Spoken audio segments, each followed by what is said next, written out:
Senate mourns slain travelers en route to wedding in Mangu, Plateau State.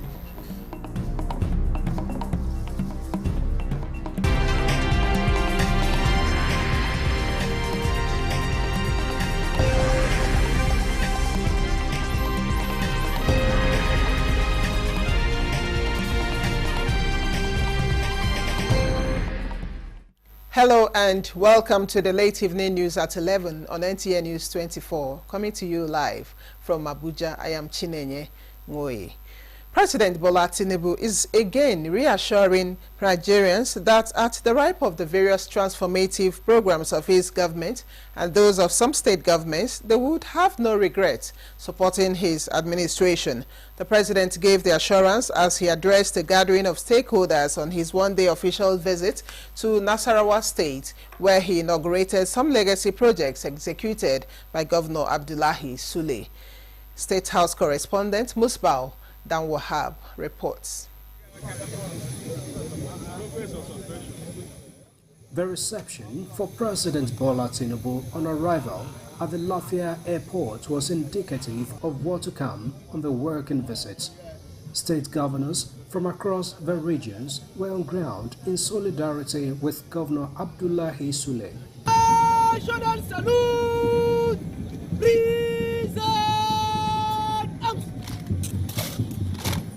And the residents of Lafia too were lively to make the presidential visit a homecoming.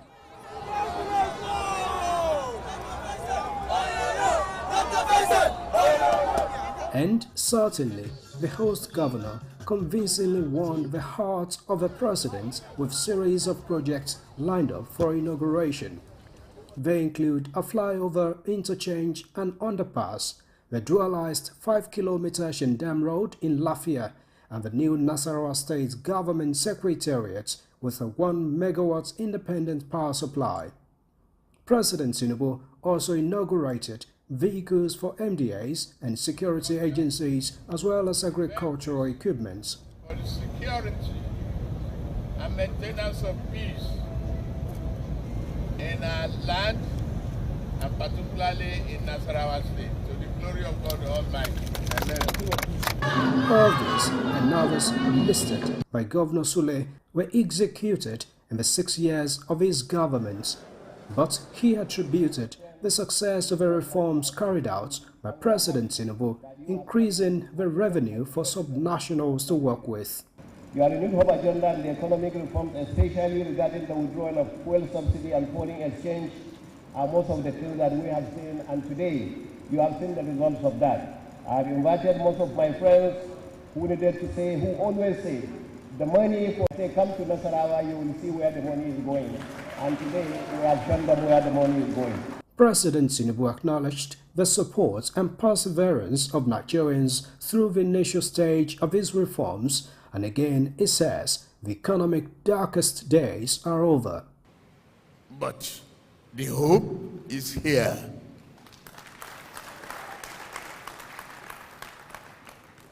From this moment on, you will have no regrets. I could see hard work coming from A.A. Sule. Determined to use the resources available to him for the benefit, stability, and prosperity of Nasarawa State. Sule is doing well because Bola Tinubu is doing well too. He promises collaboration with the state government to further develop the potentials of the state. We work with you to ensure values are added to your mineral deposits. But don't, because you are a solid mineral state, forget your agriculture. We are going to make agri profitable, sexier, and interesting for all of you, the youths, the women, and we will empower you through small-scale financing, loan, and opportunity for prosperity. President Tinubu also launched the Renewed Hope Social Impact Program for Women, Children and Families, a program of the Federal Ministry of Women Affairs. He paid a courtesy call on Emir of Lafia and Chairman Nasarawa State Council of Chiefs, Justice Sidi Mohammed, retired. The President is back in Abuja. Musbah and Wahab, NC News. And President Bola Tinubu says the newly constructed interchange bridge in the FCT is a glimpse into the future of what his administration is planning to provide for Nigerians towards ensuring economic prosperity for the citizenry. The president stated this during the inauguration of the interchange bridge of the arterial road N20 by the Wole Soyinka Way, connecting the Outer Northern Expressway. Onoze Yakubu reports.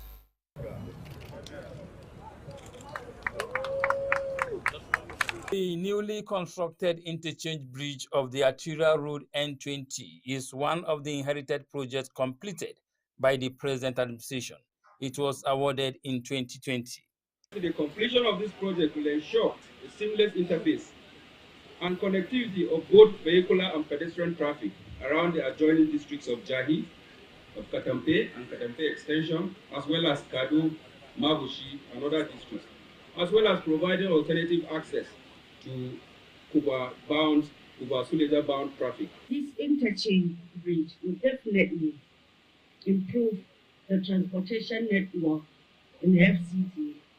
It will also ease the daily commute of many millions of Nigerians in FCT, and it will definitely improve the economic growth of FCT and the nation at large. FCT Minister Nyesom Wike commends President Bola Tinubu for giving him all the necessary support in fast-tracking development in the nation's capital. Leadership, whether a government, leadership, whether a party, leadership, in any form, is very, very important. The survival of government, what makes the government to say the government can do well or will not well is leadership. When you provide the right leadership, you get the results. President Bola Tinubu, represented by the Senate President Godswill Akpabio, described the newly constructed interchange as a testament to his administration's resolve for a more connected and prosperous capital city, which will ensure efficient movement of people, goods, and services. He applauds the Nyesom Wike-led administration for bringing the project to fruition after several years. While our rapid urbanization is a sign of growth, it has also presented challenges, particularly in ensuring smooth and efficient movement of people, goods, and services. This interchange is a crucial answer to those challenges designed to alleviate traffic congestion, enhance safety, and significantly improve the daily lives of residents and commuters in the Federal Capital Territory. The contracting firm also got a pat on its back for delivering on schedule and in line with the contractual agreements. Onoze Yakubu, NTA News. And President Bola Tinubu will this Thursday sign 4 key tax reform bills that aim to transform Nigeria's fiscal and revenue framework. A statement by Bayo Onanuga, the Special Advisor to the President on Information and Strategy, says the bills are the Nigeria Tax Bill, Nigeria Tax Administration Bill, Nigeria Revenue Service Establishment Bill, and Joint Revenue Board Establishment Bill passed by the National Assembly after consultations with various stakeholders. These new laws are expected to enhance tax administration, increase revenue generation, improve the business environment, and attract domestic and foreign investments.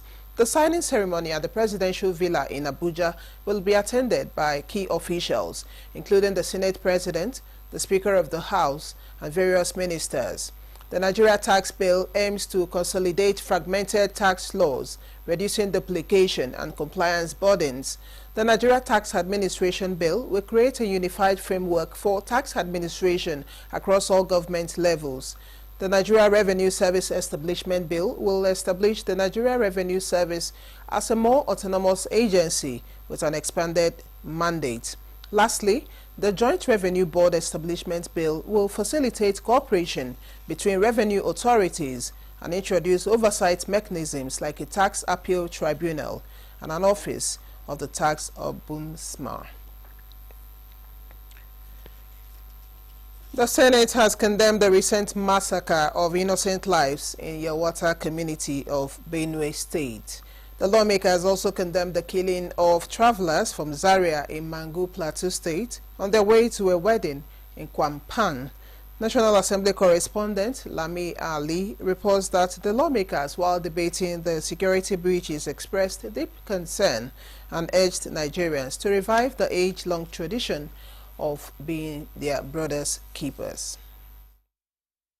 Condemning the strongest terms the massacre in Yelwata and all acts of mass violence and killings against innocent Nigerians across the country. The Yelwata incidents and that of Mangun, senators recalled, happened within the same week, throwing a dark cloak of grief across Nigeria.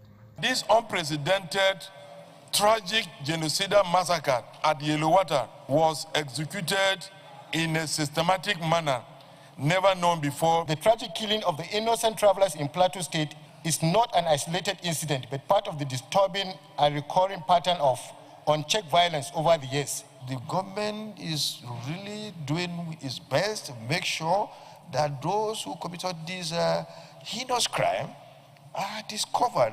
The Senate, in another motion, acknowledged that Nigerian armed forces, despite being overwhelmed by security breaches, have displayed commendable bravery in confronting terrorists, citing the recent success in foiling attacks in Borno State. As a result of the determination and the fighting spirit of the troops of Operation Hiding Kai, they were not only able to repel the attack on the headquarters of Abadam local government, Malampoteri, but they were able to reclaim communities that are hitherto under the tight control of Boko Haram. Senate has passed the financial estimates of the Nigeria Customs Service for 2025. With the introduction of the newly launched Unified Customs Information System, provides a platform for full automation of all customs procedures, which is expected to enhance revenue collection efficiency. Also approved by the Senate as recommended by the ad hoc committee oversighting emergency rule in Rivers State are the 1.48 trillion naira 2025 budget, presidential appointees into the State Independent Electoral Commission, and 3 other agencies of the state. The invocation of emergency rule in Rivers State is not an arbitrary action, but one rooted firmly in the provision of Section 305 of the 1999 Constitution of the Federal Republic of Nigeria as amended, along with other relevant legal instruments.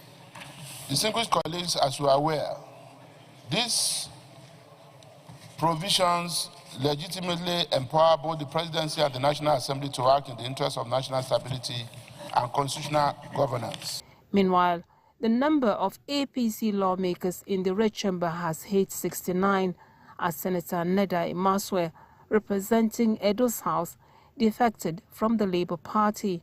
From the National Assembly, Lami Ali, NTA News. The House of Representatives is moving to address insecurity in Benue State by setting up an ad hoc committee to investigate persistent bandit attacks. In tandem with the Senate, the House has also approved an extension of implementation of the capital components of the 2024 budget to 31st December this year. National Assembly correspondent Mitaire Ikben brings us the day's resolutions. The full basket of the nation. Condemning the June 14 armed attacks on Yelwata community in Guma, local government area of Benue State, lawmakers insist on getting to the root of the matter to forestall a recurrence in any part of the country. The House urges the federal government and security agencies to intensify efforts to restore peace and security in Guma local government area and to protect vulnerable communities from further attacks. Mr. Speaker, this issue has also taken international dimension. As you know, it was mentioned by the Pope himself when these killings took place in Yelwata, where about 200 people have been killed. This motion is referred to an ad hoc committee to be constituted in due course.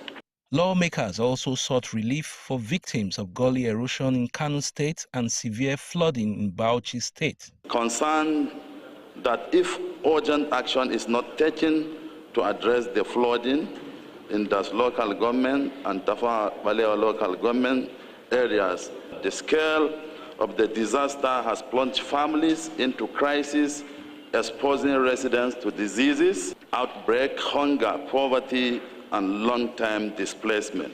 2 bills to regulate online gaming across the country as well as amend the Nigeria Police Trust Fund Act were passed in plenary.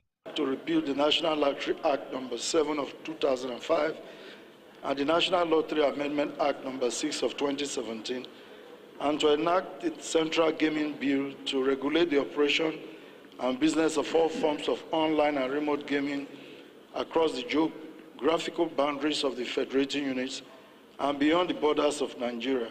At the Committee on Supply, lawmakers approved a second extension of the 2024 budget to December this year, as well as the 2025 Nigeria Customs Service budget. They tried to increase the salary, but unfortunately because they could not get funding, the salary still remains. But they are hoping this time they'll be able to get this 4% and be able to increase their salary by 50%. Because as it is, a youth corper earns more than the lowest rank in customs. 22 bills were introduced at first reading during Wednesday's plenary, including the Uguta Seaport Establishment Bill 2025 from the National Assembly. Mitaire Ikben, NTA News. This is the late evening news at 11 on NTA News 24. We'll take a break here. We'll be back with more reports in a moment. Do stay. Let's have credible elections at the local government so that these credible people can manage the funds of local government properly. There are a lot of respected traditional rulers in those states who can say, look, enough of this thing. Mr. Governor, welcome. Thank you for coming. When you win, what will you do? I was the first woman that mobilized women within the local government to form the National Council of Women Society by creating awareness in women that they must serve, they must be part of what is happening within their community. If you stop expenditure on infrastructure, how do you now attract investments? The state governors, the presidency, that the federal government and the local government are all waiting for revenue from crude oil. Every state has something peculiar. So the emphasis now, if your local government has something peculiar to that particular local government, the emphasis should be keep producing that particular product. We need to do 3 things. Prevent the ability of the terrorist groups to generate funding, their ability to recruit, and then their ability to access weapons. The traditional ruler gives me a title. I sit in the front row in the church, or if I'm going to mosque and I'm calling people are passing in God's own house. What am I doing? I'm mentoring a new generation who think that the only way to be taken seriously is to be seen to have a lot of money. Good Morning Nigeria, live every weekday between 7 a.m. and 9 a.m. on the network service of the NTA. Many thanks for staying on. Nigeria is currently witnessing a silent but resolute transformation under the renewed hope agenda of the President Tinubu-led administration. Vice President Kashim Shettima stated this during the Nigeria-Brazil Business Forum tagged Routes to Revenue, the number Nigeria-Brazil corridor, on day 3 of the dialogue in Abuja. State House correspondent Abdurrahman Jibrila reports. The renewed strategic alliance with Brazil is grounded in intent and rich in the potential for mutual growth. Good morning, sir. Good morning. How are you? This is coming just as Nigeria and Brazil revised their strategic alliance to advance economic development in key sectors. Vice President Kashim Shettima acknowledged Brazil's journey, especially the strides in agriculture, energy, infrastructure, and industrial development, relating such strides to the ongoing transformational projects in Nigeria. We are encouraged by Brazil's interest in skill development and human capital.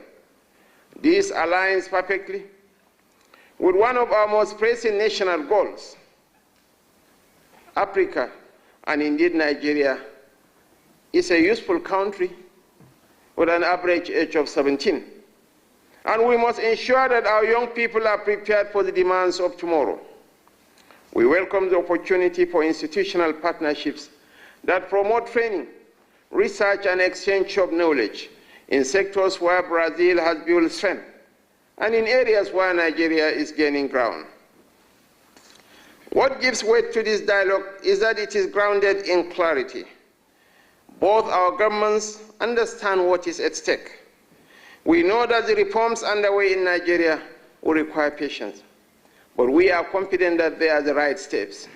Brazilian Vice President reaffirms commitment to strengthening bilateral relations with Nigeria through long-term cooperation, shared innovation, and mutual economic growth. Under the leadership of President Lula, Brazil is committed to building bridges with its historic partners and opening new avenues of cooperation. With Nigeria, we have a unique opportunity to build a strategic South-South Atlantic axis, which is not only commercial, but also productive, technological, and human. The meeting also discussed the Green Imperative Initiative, a $1.1 billion program to transfer Brazilian agricultural technology to Nigeria as a model of transformative South-South cooperation. Members of the Brazilian business delegation expressed optimism about Nigeria's investment landscape and long-term investment possibilities. In Abuja, Abraham Jibrila, NTA News. In a bid to strengthen regional solidarity and enhance Africa's capacity to respond to evolving security threats, the Chief of Defense Staff, General Christopher Musa, is set to host the African Chiefs of Defense Staff Summit in Abuja. This landmark gathering will bring together top military leaders from across the continent, marking a unified front in addressing shared challenges such as terrorism, insurgency, cross-border crimes, and maritime insecurity. Defense correspondent Olajide Bello reports that the summit, grounded in the spirit of African-led solutions, seeks to reignite cooperation among defense institutions and position Africa as the architect of its own security future. To this end, the African Chiefs of Defense Staff Summit, ACDSS for short, was conceptualized as a premier platform for the Chief of Defense establishments across the continent to engage in dialogue on shared defense and security mechanisms to enhance defense capabilities amongst African nations. Truly, in the light of the current realities, it has become imperative to seek African solutions to African problems. At the heart of the summit lies a bold agenda fostering public-private partnerships to stimulate indigenous production of military hardware and defense technology. This represents a strategic shift from dependence on foreign procurement to the development of a sustainable, Africa-based defense manufacturing ecosystem that reflects the unique terrain, threats, and operational realities of the continent. A renewed wave of hope is rising for Nigeria's education sector as the Federal Ministry of Education strengthens ties with the Office of the Accountant General of the Federation to address persistent funding challenges and reposition the education sector for growth. Key focus areas include improved infrastructure, efficient data management, and reducing the number of out-of-school children. Zenret Dignan reports. For years, Nigeria's education sector battled underfunding, with annual allocations consistently falling short of UNESCO's 15 to 20% benchmark, weakening every link in the chain, from teachers' welfare to basic learning materials. In response, two pillars of national development. The Federal Ministry of Education and the Office of the Accountant General of the Federation are crafting a new financing blueprint to guarantee value for money.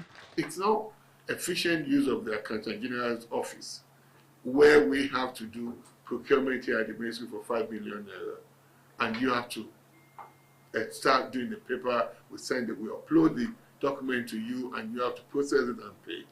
Those things we can do at either agency level or ministry level. We'll try as much as possible to review the bottom-up policy. And graciously, the Honorable Minister of Finance set up a committee to look into the merit and the demerit of the policy vis-a-vis the whole policy. Their emerging framework promises strict financial discipline, transparent project delivery, and smarter resource deployment, signaling a fresh commitment to revive classrooms nationwide. In Abuja, Zenred Dingmun, NTA News. President Bola Tinubu has expressed profound sadness over the passing of Chief Cornelius Olatunji Adebayo, the former governor of Kwara State, who died at the age of 84. In a heartfelt tribute, the president described Chief Adebayo as a true statesman, an academic, a steadfast Democrat who dedicated his life to public service and progressive ideals. Affectionately known as CO among his peers, the late Chief Adebayo was a towering figure in Nigeria's political landscape. President Tinubu noted that Chief Adebayo's distinguished political career included serving as a senator in the Second Republic under the Unity Party of Nigeria, UPN, led by the late Chief Obafemi Awolowo.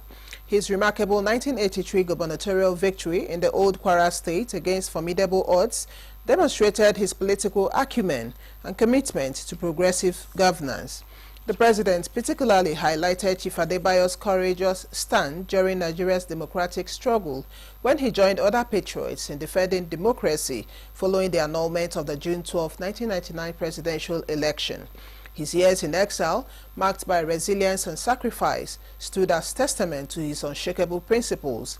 Upon returning to Nigeria, he continued his service in the Fourth Republic, including serving as Minister of Communications and Transportation between 2003 and 2007. And that concludes the late evening news at 11 on NTA News 24. Many thanks for watching. I am Chinenye Ngoye.